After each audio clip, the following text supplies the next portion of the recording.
இப்பொழுது 2வது கேட்டகரி, அதாவது t = 32 செகண்டில் என்ன நடக்கும் என்று பார்த்தோம்னா, t = 32 செகண்டில் நாங்கள் வந்து f" என்று வைப்போம். தோற்றமிடுறோம் f" c ± v ஓவின் கீழ் c ± vs இன்டு f.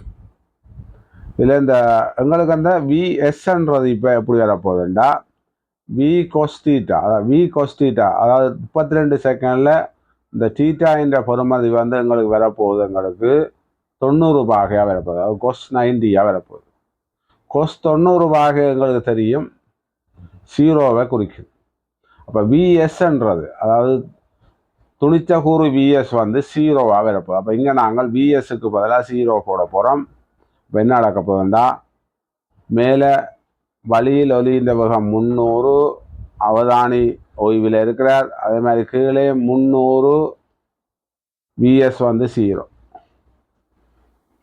ஆகவே இங்கே எஃப்ன்றது என்ன வரப்போகுதுண்டா, எங்களை சாதாரணமாக ஒலி, அதாவது விமானத்தின் ஒலியின் மீற 100 ஹெர்ட்ஸ்.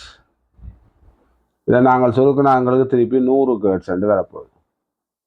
அப்போ எங்களுக்கு தெரியும் விமானம் வந்து 32 செகண்ட், அதாவது 32 செகண்டில் விமானத்தால் பிறப்பிக்கப்படும் ஒலியின் மீறன் வந்து 100 ஹெர்ட்ஸாக இருக்கும். 2வது கேட்டகரி 32 செகண்டில் விமானத்தால் பிறப்பிக்கப்படும் மீறன் வந்து 32 செகண்டில் 100 ஹெர்ட்ஸாக இருக்கும்.